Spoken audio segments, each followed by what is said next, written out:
Sukune was a brainless reject who accidentally enrolls in a monster school but has to hide his identity to stay alive. However, when a hot vampire girl discovers his secret, she becomes obsessed with him and wants the juice from his neck, but he gives her from his meat instead. On his first day at his new school, he was dropped off at a bus stop, and seeing the oddly spooky environment, he felt something was off about the place.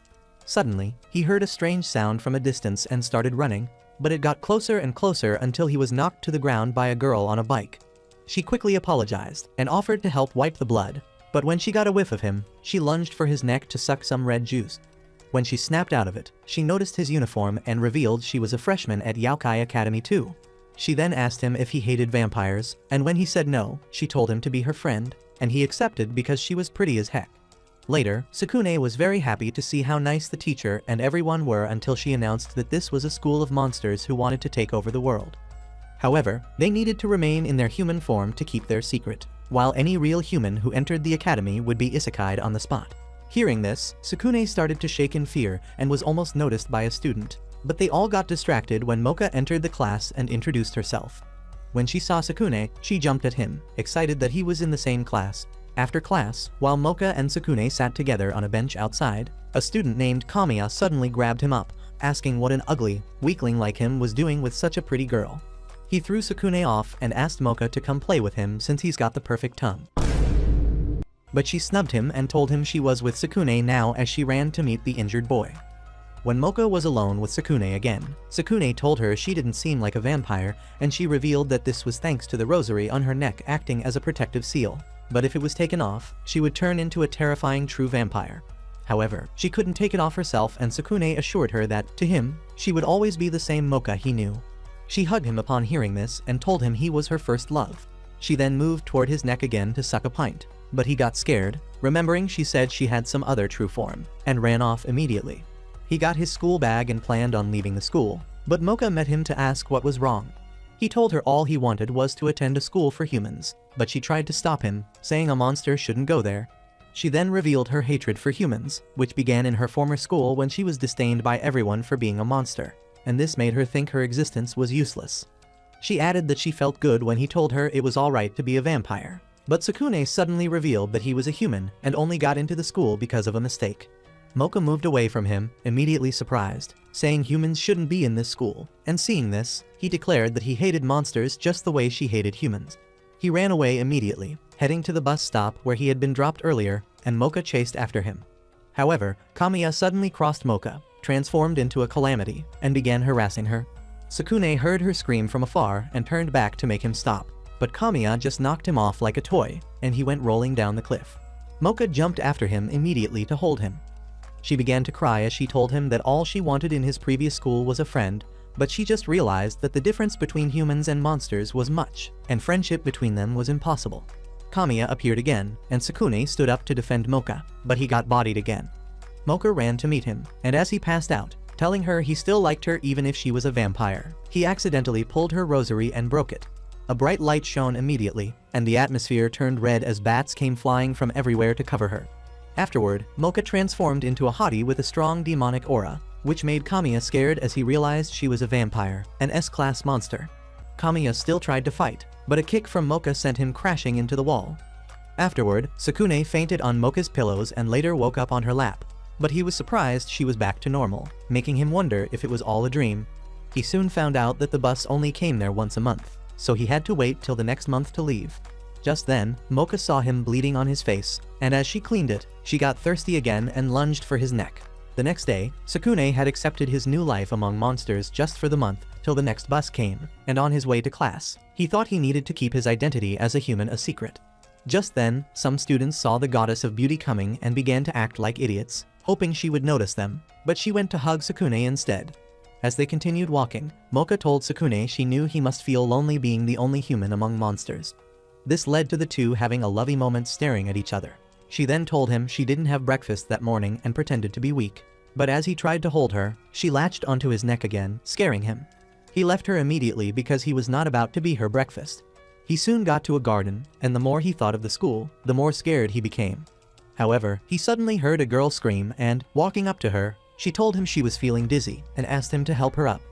But he didn't know she was watching him when he was with Mocha earlier. Bro was first startled when he saw what she was packing, and when he helped her up, she pressed those dangles on him, sending a spark to his brain. Meanwhile, Mocha felt bad that she could not take her eyes off Sukune's blood and thought of going and apologizing to him. Sukune decided to take the strange girl to the infirmary, and on their way, she thanked him for helping her, explaining that she had always been weak since she was young. However, she added that she always got strength when she rubbed her mommy milkers on a surface, so she began to bounce them on him. She then introduced herself as Kirimu and asked him to be her friend, before suddenly hypnotizing him. Sukune grabbed her immediately and started squeezing her melons on his chest. Mocha saw them and was surprised, but Kirimu cast another hypnotic spell and dragged him away. Mocha tried calling him to wait, but he told her he was not waiting since she only saw him as her breakfast. Meanwhile, as he walked away, he wondered why he said such a thing to her. Later in class, Mocha wondered what the relationship between Sukune and Kirimu was, while Sukune was still surprised he could say something like that. He thought to apologize to her after the class, but as soon as the class ended, Mocha disappeared before he could talk to her. Kirimu met Mocha in the school hallway and told her she was disrupting her grand plan.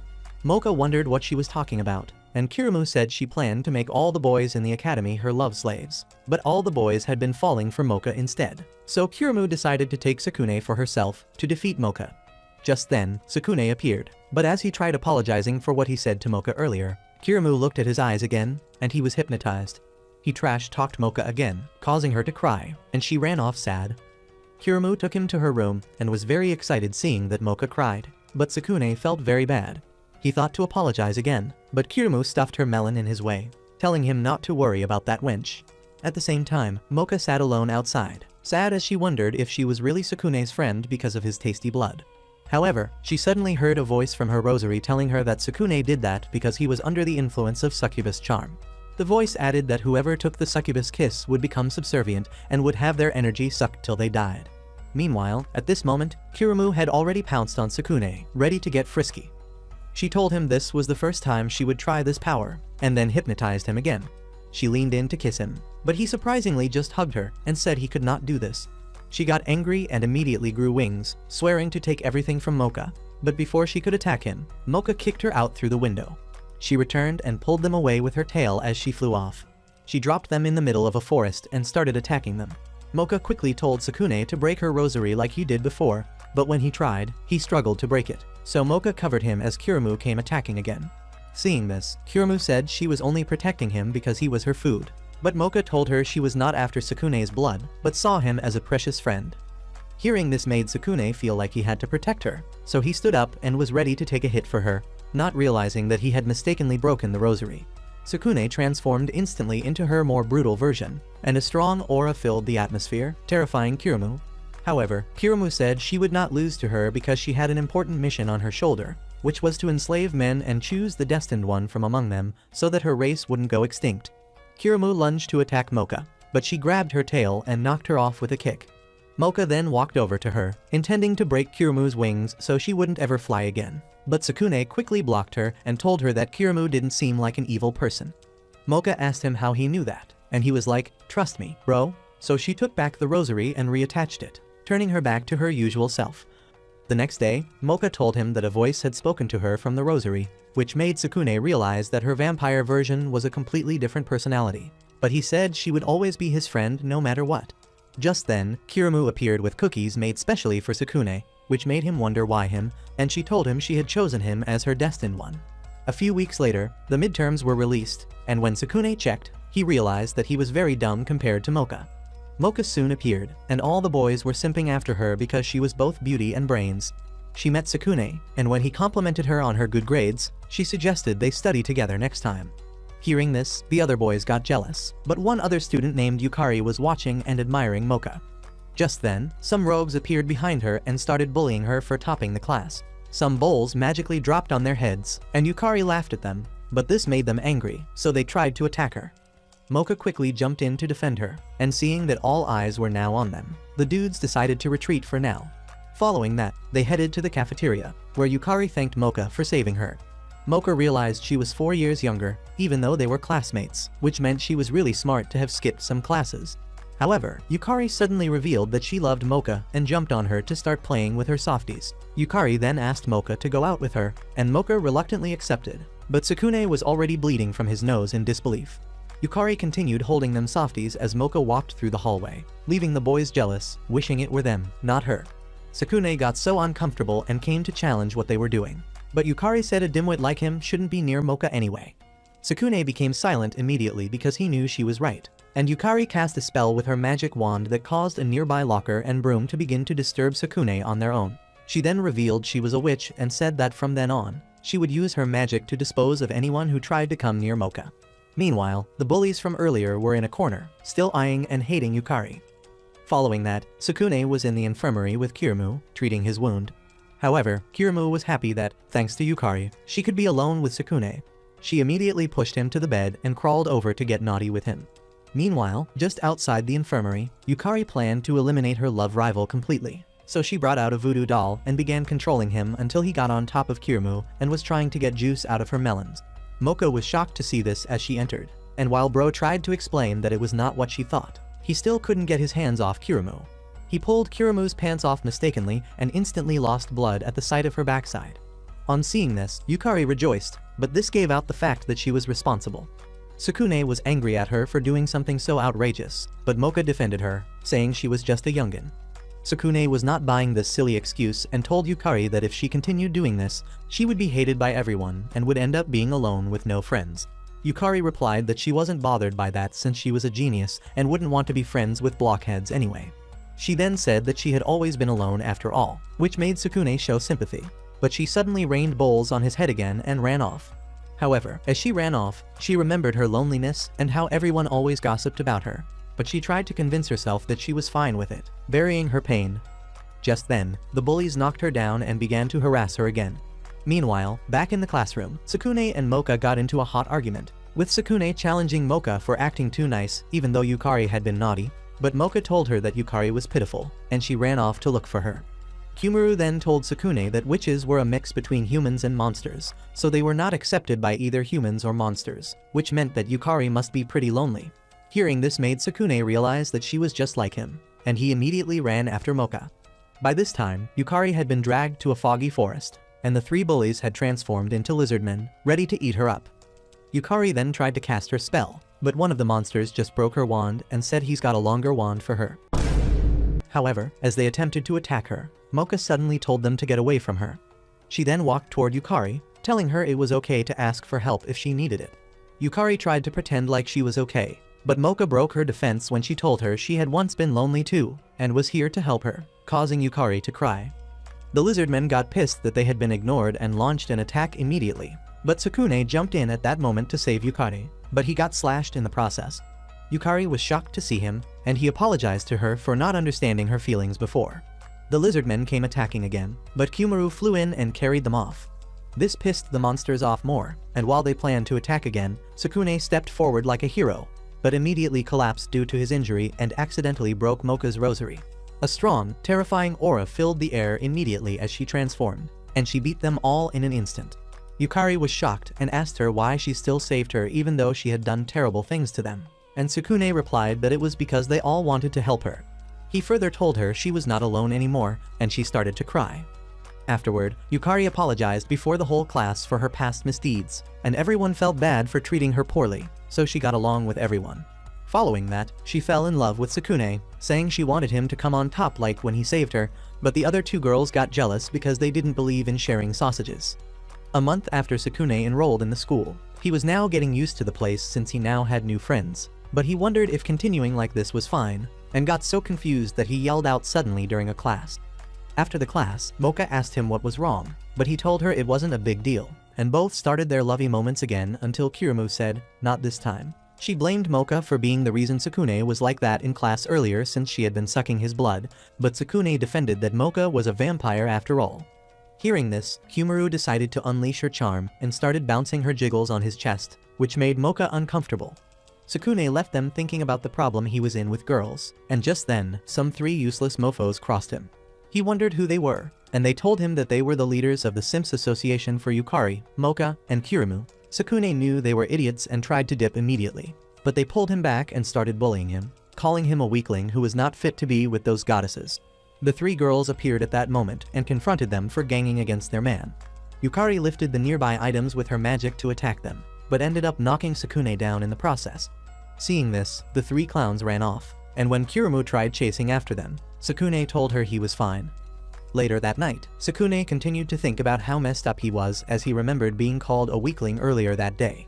He wished he were stronger so he wouldn't need to depend on girls for protection. Meanwhile, the three simps were still glazing the three girls and hugging their photos. They hoped they could take Sukune out of the way so they could have the girls all to themselves.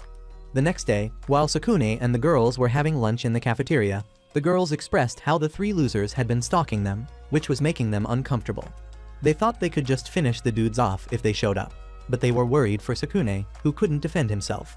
When they suggested starting to escort him, he wanted to disagree, but Mocha reinforced the idea, almost spilling that he was a human.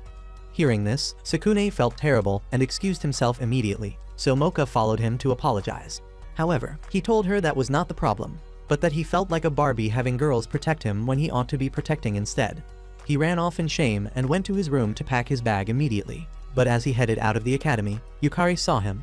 Yukari went over to meet Mocha quickly, explaining that she saw Sukune leaving the school with his bag, while pondering on something. Meanwhile, Sukune got to the bus stop, and while he waited for the bus, which was already on its way, the three mofos appeared. Since they were outside the school, they transformed into their ugly forms, which gave Sukune the ick. This made them feel he was mocking them for being so ugly, so they started harassing him, saying their ugly looks made them hate guys who bag girls without effort. Just then, Sukune's harem arrived in the sky and saved him. Sukune felt he had finally lost touch with his masculinity since they saved his behind again, but Mocha suddenly slapped him for saying such trash. She reminded him that they were friends, but he still felt terrible, saying they had always been the ones saving him. However, Kirimu and Yukari mentioned that they had once been saved by his kind words, not to mention the joy his meat gives them. The three monsters got very jealous hearing their crushes say this to another guy, and they prepared to launch an attack, so the girls turned to face them. However, they soon got irritated by the smelly fluids coming from the creepy monsters' bodies.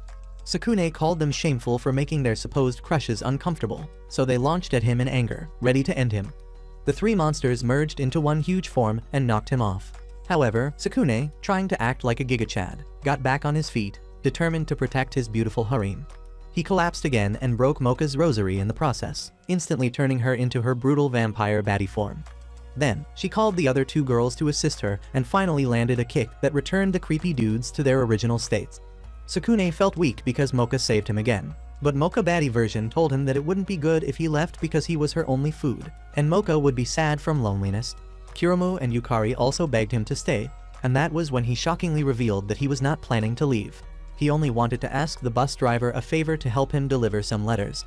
The bus soon arrived, and Sukune handed him the letters he had written to his family. Afterward, Mocha reattached the rosary and fell into Sukune's arms, and he became determined to become strong enough to protect them someday. In the meantime, he decided to ditch his phone that wasn't connecting to the outside world anyway.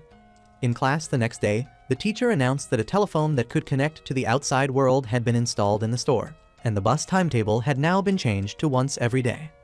A few weeks later, after a soccer match in which Sukune was the most valuable player, Mocha begged him to suck his blood, and he willingly allowed, making her happy. However, when she was done, he wondered if she understood his feelings or if he was just being used. Following that, they were all asked to join a club, so Mocha dragged Sukune with her, and they started searching for a club to join. But all they saw were creepy clubs that made Sukune wonder if there weren't any normal clubs in the school at all that sane people could join. They soon found the swimming club with a lot of hot shotties, offering to give any guy who joined a taste of Cloud 9. Bro considered joining this so he could show Mocha his hot side, but Mocha was reluctant because she and water were enemies. However, one of the hot swimmers, named Tamao, encouraged Sukune to join instead, promising to do whatever he wanted with him. Mocha was not going to let this happen, so she decided to join the club too, but she was too scared to enter the pool, and seeing Tamao and Sukune acting all flirty made her jealous. She got angry and yelled at him, accusing him of joining the swimming club because he wanted to flirt with girls. As she tried leaving, Tamao splashed water on her, telling her to get lost if she wasn't going to swim, and would stop others from enjoying themselves. Following that, Kirimu and Yukari entered the chat and started acting naughtily toward Sukune, determined to use this opportunity to get his meaty sausage. The two girls got into a fight, and Sukune left the scene to look for Mocha. Meanwhile, Mocha was feeling sick already, and the voice from her rosary blamed her for going near the pool when she knew that water was a vampire's weakness.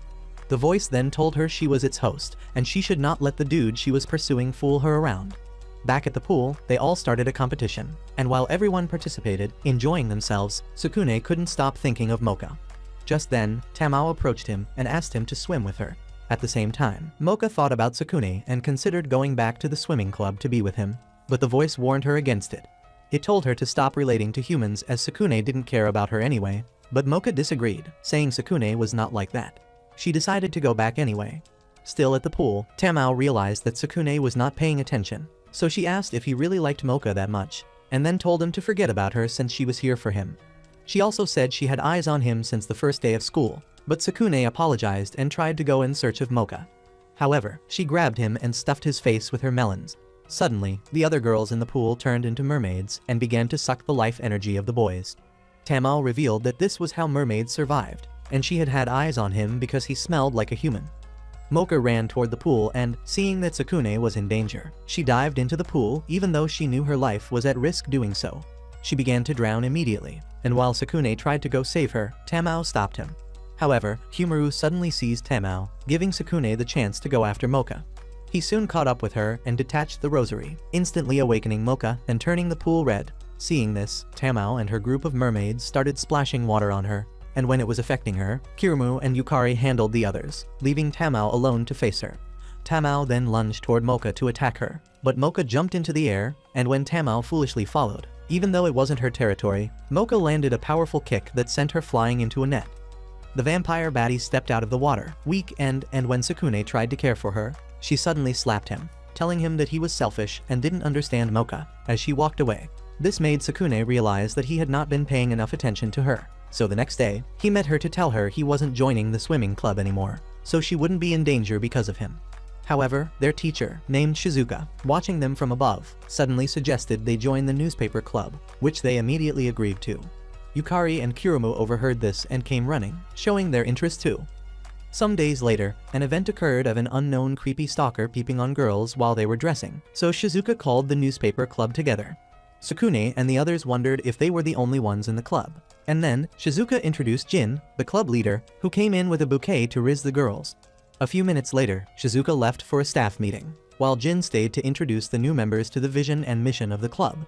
He told them their duty was to report the happenings in the school and distribute the newspapers around the school. He then asked them to speak up if they had any material to report. So Kiryu mentioned the serial peeping case that had been happening recently, but no one had been able to find out who the culprit was because he was insanely fast. Kiryu suggested they find the culprit, and everyone agreed. With this said, Jin told them they would begin their investigation by finding people with information. They went ahead to paste posters on the wall, asking anyone who had information to come share with the newspaper club. Mocha and Kiryu got on a bench to paste some of the posters, and while at it, Jin asked them to stretch higher, but Bro was using the opportunity to peep at their panties. Meanwhile, Sukune was returning from an errand and wondering who Jin really was, since he seemed to be switching between two different personalities sometimes. When he arrived at the scene, he shockingly found Jin peeping at the girls' plots and quickly blocked his view, challenging what he was doing. Jin denied doing such, and when the girls asked what was wrong, Jin flipped the accusation on Sukune, annoying the girls so that they slapped him before he could defend himself. The two girls left pissed, with Mocha declaring her hatred for degenerates. Later in the toilet, Mocha was still embarrassed and wondered if Sukune really saw her panties. She decided to check which one she was wearing today, but suddenly heard the rosary's voice warning her to beware of Jin, as he carried some dangerous aura. Later that night, Jin stood on a rooftop watching Mocha sleep in her room. The next day, on their way to class, Sukune tried explaining himself to Mocha, but she snubbed him, telling him she had no business with him anymore. This was her way of punishing him for seeing her panties. Just after that, Jin overheard some girls talking about a rumor of Mocha kissing Sukune's neck, making him want to cry. The girls heard someone by the window, and when they checked, they saw Sukune walking past and thought he was peeping. Meanwhile, Jin was now at the top of the roof and thought that he needed to take some precautions, so he considered setting Sukune up to cause a separation between him and Mocha. Back in the class, Sukune tried explaining to Mocha and Kiryu again, but they didn't believe him, making him sad. So Jin met him and said he believed him. He then took the idiot who had forgotten he was the dude who set him up in the first place to a window and asked him to climb if he wanted to settle his disagreement with Mocha. The numbskull immediately climbed up the window like a fool, and when he looked, he shockingly discovered it was the girls' changing room. Just then, Jin took his picture and said he was going to show this to Mocha, before suddenly vanishing. The girls in the changing room caught Sukune and gathered around him, calling him the creep who had been peeping on girls. He tried explaining, but no one was listening, and Mocha appeared at this moment. She also believed that he was the serial peeping Tom and left in disappointment, while the other girls began to beat him until he passed out. Following this, Mocha was standing by a bridge, sad to find out that Sukune was the culprit when Jin walked up to her, trying to console her for being deceived by such a guy. Mocha still refused to believe this, but Jin told her to forget Sukune and tried to kiss her, but Mocha pushed him away. So Jin brought out the photographs showing Sukune peeping through the window. However, Mocha said she wanted to believe otherwise, and while Jin continued to give her reasons not to trust Sukune, Kiryu and Yukari arrived. They discovered that there was a loophole in his claims, accusing him that there were some things he shouldn't have known if he was not there during the incident. And all the plausible explanations Jin gave only kept exposing his lies until he admitted that he was the culprit of the serial peeping case. Now that it had come to this, he said he was going to forcefully take Mocha for himself, then, and suddenly transformed into a werewolf. He started attacking them, and at that moment, Sukune entered the scene, running toward the monster with stupid confidence. He managed to slip before the monster deleted him from existence and broke Mocha's rosary in the process.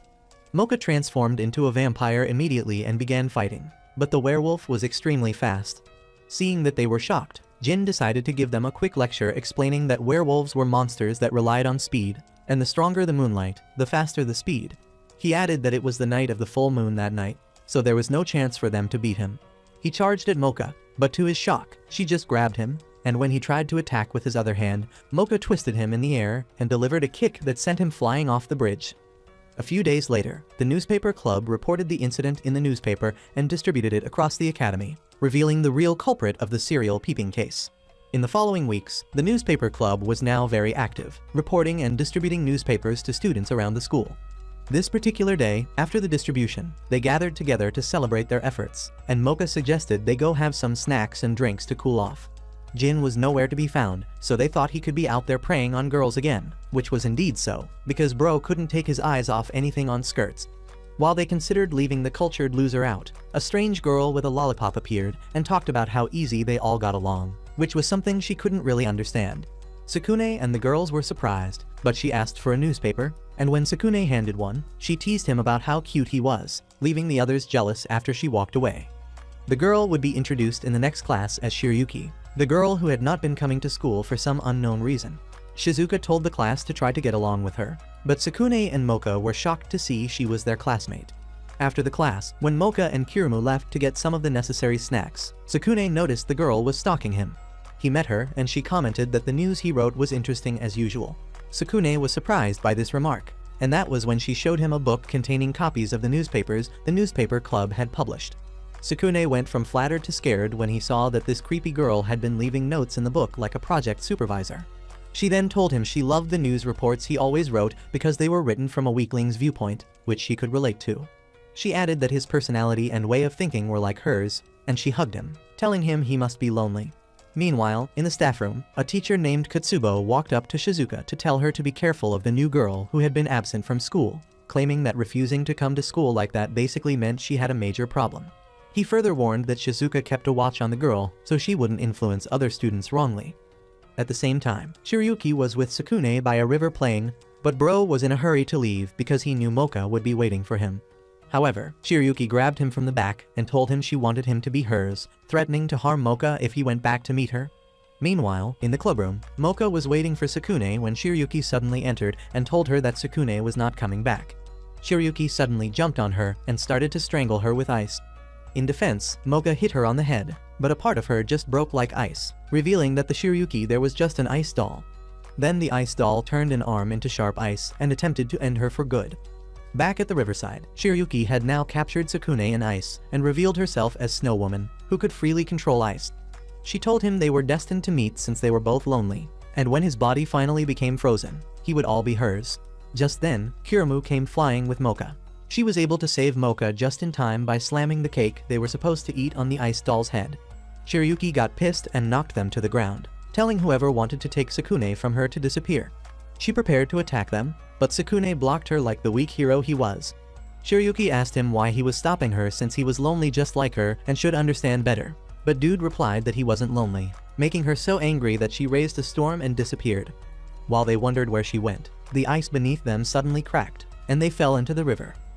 Following that, Katsubo was inspecting the school when he suddenly found Shiryuki sulking in a corner.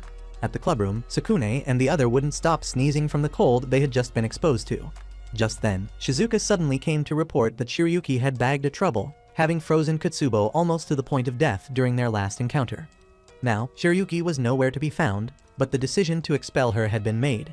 Yukari wondered why she would even do this, seeing that Katsubo was not related in any way to the situation with Sukune.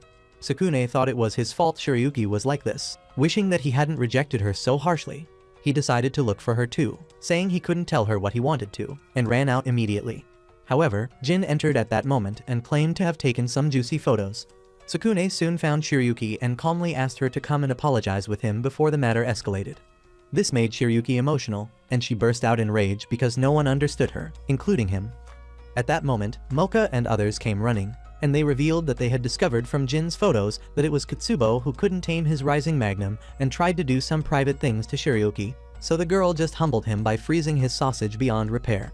Realizing he had messed up, Sukune tried to apologize, but Shiryuki was now too angry to listen. She summoned her ice dolls, which embodied her insecurities, and then unleashed a massive frost wind that unfortunately broke the ground beneath her. She fell off the cliff she was on, but Sukune quickly jumped to grab her. Shiryuki told him to let her go, but he told her there was something he didn't get the chance to tell her earlier, surprising her. He revealed that he also used to be lonely until he made some precious friends, but Shiryuki asked how the heck that concerned her, and he told her to be his friend, shocking her. However, the ice dolls were now gathered around Sukune, ready to end him, and Shiryuki couldn't control them anymore at this point. Seeing this, Mocha came running toward him, and he skillfully broke her rosary, instantly awakening her.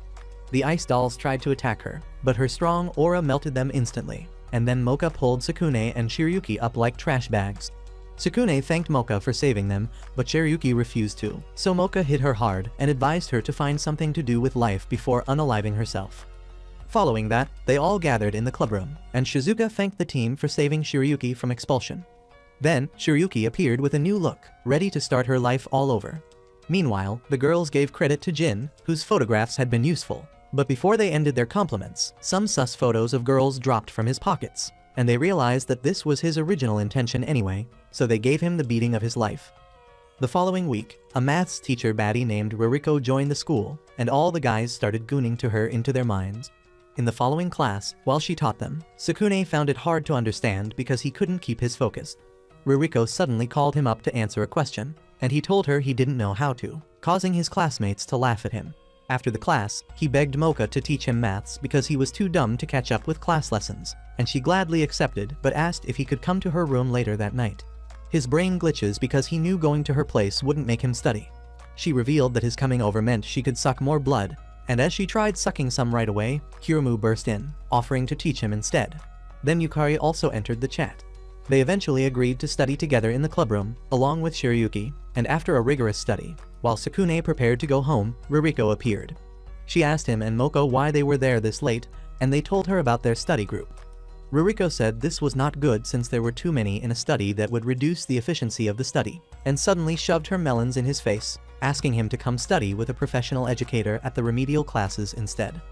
The next day after school, Sukune was already feeling exhausted even before going for the remedial class, and the girls thought that Ririko was always being too overboard, especially with her milk trucks. Mocha immediately felt insecure about her own size, and Yukari soon got into a fight with Kirumu for ridiculing her surfboard build. Amidst this, Mocha told Sukune to work hard so he wouldn't need to attend remedial classes during the summer, too. Hearing this made Sukune remember that there was summer break after exams, so he promised Mocha to study hard so they could have a getaway together during summer. Later that evening, Sukune went for the remedial class, but when he entered the room, he found Ririko looking sus as though she was ready for some pleasurable punishment. Sukune started to glitch immediately, telling Ririko there was no freaking way he was gonna learn anything if his magnum was loaded. But she hit him with her whip and told him she was perceiving the scent of a human from him. He tried to convince her otherwise, but she told him she had never perceived a scent this pleasant from anyone before as she licked his face, terrifying him. Meanwhile, while Mocha studied in her room, she started thinking about Sukune, hoping he was studying hard. She remembered Ririko's words but thought there was still something she could do for him. So the next day, she met Sukune with a note she prepared for him, but Sukune wore a dead look like he had been possessed. He kept reciting mathematical equations. Ririko appeared suddenly and snatched the note from Mocha, accusing her of trying to tempt Sukune. She knocked Mocha to the ground and said she was the reason Sukune was not taking his studies seriously, making her sad. Following that, Sukune continued studying under Ririko's watch, and whenever he wasn't cooperating, she punished him with her whip. Mocha also went silent after this and began studying alone. During one of Sukune's studies, he called Mocha's name, and hearing this, Ririko whipped him. She then got on top of him for some well-coordinated up and down movement. Afterwards, she transformed into a snake monster and began to suck Sukune's life force, causing him to scream. Mocha heard this scream from the locker room and ran to the remedial classroom immediately, only to find Sukune undergoing immense torture. Ririko slammed her against the wall, and just then, Shiryuki got into the room. She tried to cool Ririko with some ice, but Ririko threw fire at her. Seeing this, Mocha tried to save her, but Ririko grabbed her with her tail and started to squeeze. However, Mocha's notes were thrown in the air in the process, and when soulless-looking Sukune saw her writing, he regained consciousness immediately. He read the writing and remembered everything. By this time, Ririko was already attempting to do the same thing he did to Sukune to Mocha, but he quickly grabbed the tail and told Mocha he would accept the notes she wrote for him. He pulled the rosary, and the vampire baddie awakened to land a decisive kick, defeating the snake monster. The day of the final exam came, and Sukune was blank because everything he had learned while he was under Ririko's influence had been formatted from his brain. After the exam, however, he tried to keep up his spirits and thanked Mocha for helping him with her notebook during his study. When the results finally came out, he managed to ace his exam. The summer break came, and Mocha and Sukune packed their bags, ready for their pre-planned summer vacation. However, for the vacation, they were heading to the human world with other students because Shuzaki had informed the newspaper club that this was the summer retreat's destination. As they prepared, Sukune was surprised that they were going to his world, but Mocha was quite nervous because of her past experiences with humans and her hatred for them. However, Mocha told Sukune she would be fine since he was with her, but the cultured idiot got carried away by her pumped balloons. The two almost swapped spit, but they were interrupted by the other girls. Shizuka soon arrived with the bus, and they all got in, except for Jin, who failed his exams and was going through Ririko's punishment. The bus got moving, and when it crossed the tunnel into the human world, Sukune was instinctively happy, as he screamed he was back, surprising the others, who commented that he was not even human. Mocha quickly covered for him, saying he had once lived in the human world and was happy to be there again. At the beach, they played softball, and while at it, Kirumu suspected that Sukune might be human. But Mocha quickly covered up for him again, suggesting they change the topic. Kirumu and Yukari soon got into another challenge of who was better at playing. But in a desperate attempt to win, Yukari got carried away and used her magic, forgetting that they were in the human world. Elsewhere, Shizuka was in a barbecue shop desiring raw meat over the grilled one, because she liked it raw. Later, Mocha and Sukune sat by the seashore, and the two almost kissed again, but they got interrupted by the others calling them to come get wet. What do you mean by that? However, since Mocha couldn't get wet, she told Sukune to go ahead, but he refused, saying he couldn't have fun without her. The two lovers got mushy and almost kissed, but the others disturbed them again, making Sukune want to go crazy because he was about to burst. Just then, Sukune looked up and saw a beautiful sunflower field on a hill, so they all went there to sightsee. However, little did they know that someone was lurking in the flowers. Meanwhile, a couple was also on the hill, and while the clueless dude wanted to take some more time walking around, his girlfriend was scared and asked them to turn back, having heard some rumors of strange disappearances about the hill. She said that witches were known to be responsible for these occurrences. The couple argued as they left, but Yukari overheard them talking about witches. Just then, Kirumu came to tease her about belonging to a race known for abducting humans, making her angry, and she magically made a bowl to hit Kirumu's head out of thin air. The stranger who had been lurking in the field witnessed this and thought she had to report to her master. Reporting to her master, she promised to make Yukari become one of them. Later that night, Yukari sat alone while others worked because they would not let her assist since she was small. While she sulked about this, she suddenly heard a sound from the hill and headed there immediately, curious if there were really other witches like her there. She shockingly met a girl who called herself Ruby and revealed she was also a witch like her. Ruby asked to be her friend, and when Yukari agreed, she embraced her immediately. Meanwhile, downhill, Sukune noticed that Yukari wasn't around, so he went to look for her. At the same time, Ruby and Yukari got talking, and Ruby told her about humans' plan to develop the area, thus destroying the sunflower field. So because of this, she was going to destroy humans. Yukari was shocked by this, and before she could say anything, Ruby told her that her master's preparations were done and asked Yukari to come along with her to her master, so they could live on this hill together forever. Just then, Sukune appeared and was relieved that Yukari was safe, But on seeing him, Ruby immediately prepared to attack him. Yukari tried to talk her out of it, explaining that Sukune was her friend, but her words fell on deaf ears. Ruby suddenly summoned monster plants to attack him, but Yukari countered them with her magic. Seeing this, Ruby unleashed even more powerful attacks that captured both Sukune and Yukari. This made Yukari realize that this was the reason for the sudden disappearances of humans on the hill in the past. She became helpless and wondered what to do, but when she remembered Kirumu's trolls, she instantly regained her strength and unleashed a counterattack move that sliced all the monster plants at once. The other girls arrived at this moment, concerned, and then Yukari told Ruby she could not follow her to her master because she had friends who were important to her. They all left, leaving Sukune and Mocha alone there, who immediately tried seizing the opportunity to kiss, even though Ruby was still there. Sukune suddenly felt a slash on his back, and he collapsed.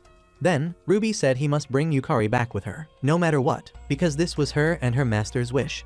Mocha, Kirumu, and Shiryuki became very mad and transformed immediately. This time, with Mocha's rosary still intact, they launched an attack simultaneously, and a terrible light covered the hill. Later that night, Ruby woke up surrounded by concerned faces staring down at her, and her first instinct was to immediately choose violence. Sukune had to stop her with a canned drink to get her to chill out. Once she cooled her jets, they finally got the full tea about what was happening on that cursed hill. Ruby spilled the backstory about how the sunflower field used to be a safe space for witches, until humans decided to destroy everything beautiful for some boring development project. The more she talked about it, the more heated she got, until she was practically steaming again. She kept side-eyeing Yukari, asking if she finally understood why humans were straight-up trash, but our little witch wasn't buying into the hate train. Kirumu then asked why Ruby thought turning humans into plant food was the only solution to their problems. This made Ruby even more pressed, and she started going off about how her master would handle the judgment of humanity. Everyone immediately wanted to meet this mysterious master because clearly there was more to this story. When Ruby admitted she literally had nowhere else except the hill, the group offered to bring her back to Yokai Academy, saying there was a lot of fun there, and seeing how happy the group was, she suffered an existential crisis. Later that night, still clutching Sukune's drink, she heated herself back to her master's mansion to face whatever was going to happen.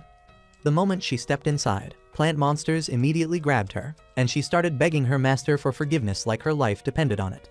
Meanwhile, Sukune and the girls soon found out she had gone and immediately followed her trail, but they had barely made it onto the hill when they got mobbed by an army of angry vegetation. Ruby went full villain mode and summoned even more plant creatures from their hiding spots to dogpile on Sukune. Kirumu managed to break free and tried to help, but she got swarmed pretty fast. Thankfully, Shiryuki showed up with her ice powers and froze all the plants, while Yukari finished them off with her magic skills.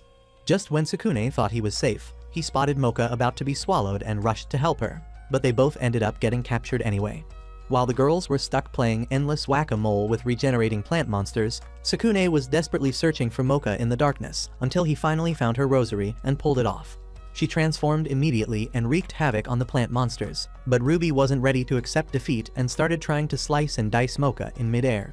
Unfortunately for her, Vampire Mocha had godlike reflexes and dodged every attack before delivering a devastating drop kick straight to Ruby's skull, sending her crashing to the ground. Everyone thought the boss fight was over, but Ruby pulled a classic anime villain move again and got back up, regenerating her plant army as even more powerful monsters. She wrapped Sukune up in vines, and when Mocha tried to rescue him, she got wrapped too. Ruby then went absolutely unhinged, launching attack after attack while screaming about protecting her master's precious hill nonsense.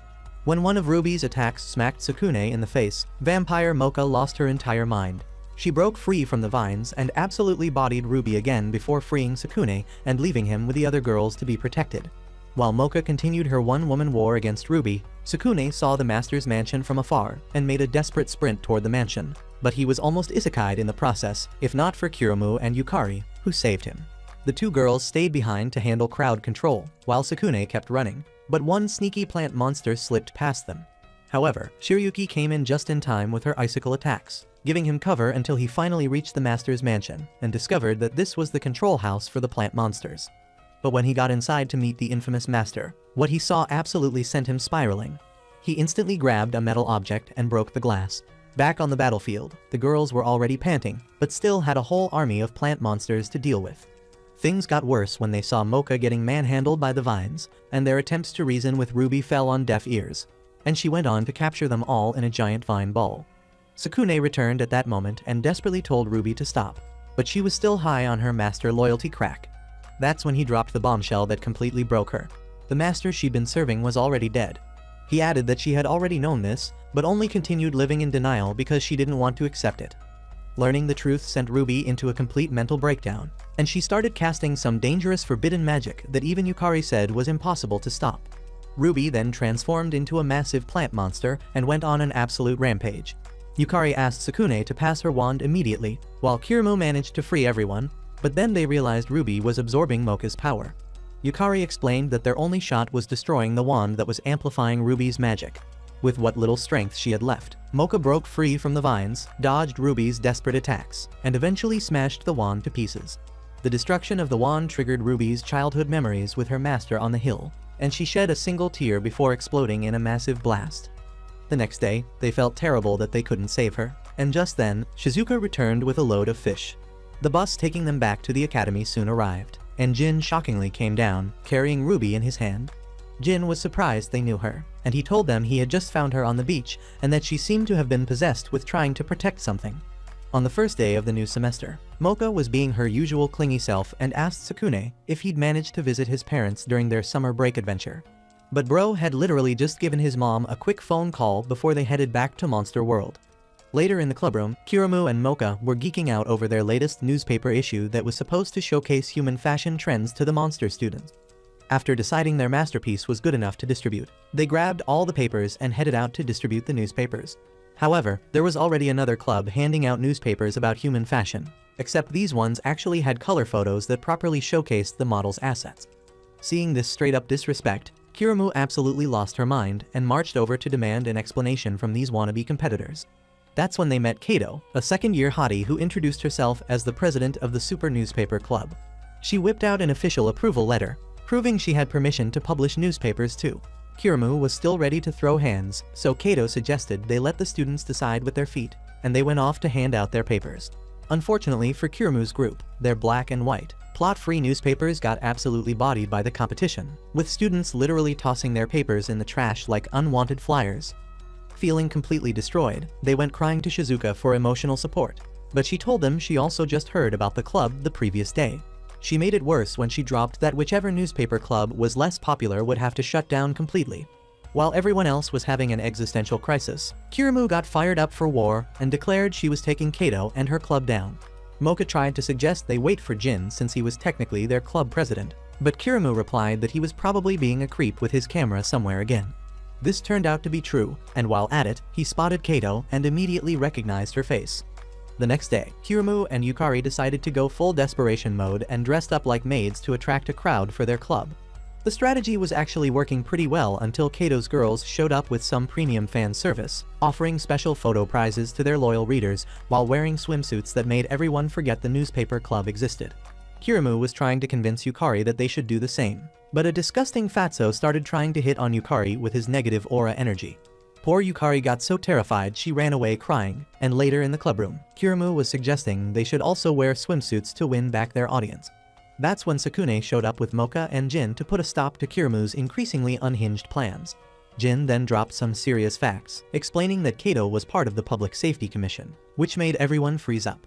Shiryuki appeared to hear the full explanation when she heard this, so Jin laid out how the Safety Commission was basically the school's police force that started with good intentions, but gradually became a corrupt organization of powerful bullies who controlled the entire academy with fear and intimidation. Hearing this, Sukune suggested they could write articles to reveal the commission's corruption, and Kiryu was totally down. But Jin just crushed their dreams by saying their efforts would be completely pointless, and told them to burn all their remaining papers before walking out. They ended up bringing out most of the papers to destroy, and Mocha and Yukari went to collect the remaining papers. Sukune noticed Kiryu was holding on to some papers and tried to have a heart-to-heart with her. She told him she could not burn everything they'd worked so hard to create. That's when Kato's crew showed up, and she snatched the papers from Kiryu. Kiryu tried to fight, but Sukune held her back and asked what Kato's actual problem was with their club. She just casually admitted she hated not being in complete control of everything before tossing their papers straight into the fire like a total sociopath. Kiryu tried to save the burning paper, but got restrained by Kato's minions, while Kato caught Sukune in her web and left him dangling in the air. Then she transformed into her true Spidey form. She then flashed her Safety Commission badge like it was a license to commit crimes, and her brainwashed bug slaves trapped Kiryu in another web. Kato explained that she'd been using spider poison to mind control other students who tried to start their own clubs, turning them into her personal army of servants. She was about to give Kiryu the same treatment when Shiryuki's icicles interrupted her. Kato tried to web up Shiryuki too, but she dodged with her ice powers while Yukari used her magic to create floating basin steps for Mocha, so she could jump to meet Sukune, who was still dangling in the air. However, Sukune detached her rosary instead, instantly awakening her vampire form.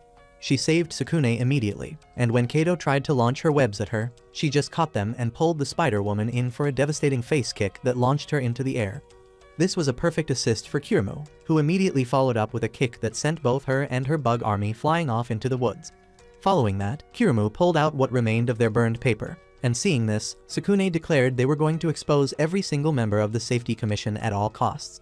Meanwhile, the president of the Safety Commission heard about Kato's humiliating defeat and called Sukune and his team foolish for not knowing what had happened the year before. Over the next few days, while the Safety Commission continued its reign of terror over the school clubs, Sukune and the girls were running around campus like amateur detectives trying to gather dirt on the corrupt organization. After reviewing all the photos they'd collected in the clubroom, they realized their only shot was finding someone brave enough to snitch on the commission.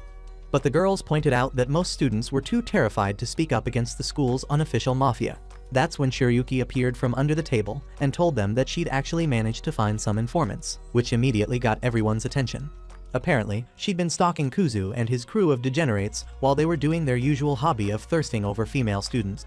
When they noticed her creepy ice-cold vibes, they initially thought she was cute, but her stalker energy was too much even for these shameless buffoons to handle, so they tried to escape. She kept following them until she threatened to turn them into popsicles if they didn't spill everything they knew about the Safety Commission. The next day, when they went to check on the Idol fan club, they discovered it had been transformed into some kind of shrine dedicated to worshipping female assets. When they asked about Kuzu and his friends, the Sims told them the Safety Commission had already dragged them away, and they threw Sukune and his girls out for asking too many questions. The next day, Jin was enjoying some quality roof time doing his usual peeping hobby when he spotted Caillou walking across the school with his cohorts. Not long after, while Shizuka taught her class, Caillou's squad barged in like they owned the place. Caillou strutted straight up to Sukune and flat out accused him of being human, shocking everyone. Kiryu and Mocha immediately jumped to his defense, but the commission ended up dragging all of them out of class like criminals for being his accomplices. This created a massive scene that had every student in the academy buzzing about the shocking allegation that Sukune might actually be human. Watching from a corner, Yukari thought of going to rescue them, but Jin held her back and explained that going on her own would be foolish and pointless because she couldn't take them alone, so she started crying. He told her that was why he warned them initially. At the commission's headquarters, Sukune was struggling, and while they asked him if he was human, he continued to claim he was a monster. Caillou then proceeded to show him the testimonies of the other students about him.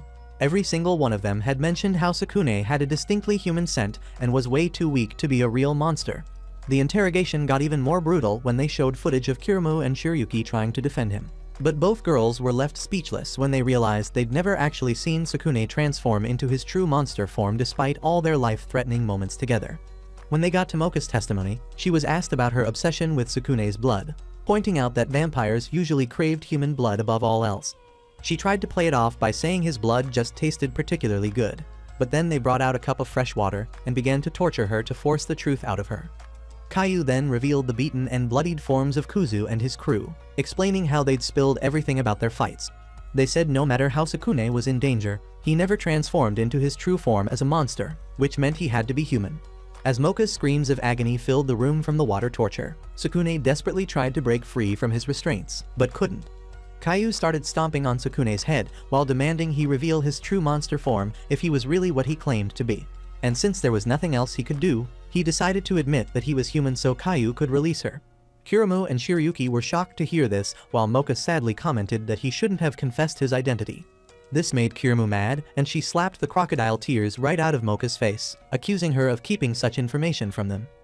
When Sukune tried to intervene, Kiryu told him to back off and Caillou ordered the release of everyone except Mocha, who was going to be locked in a special prison for knowing about Sukune's identity and not reporting him. The two girls walked away immediately without looking back, while Mocha too was carried away to her prison.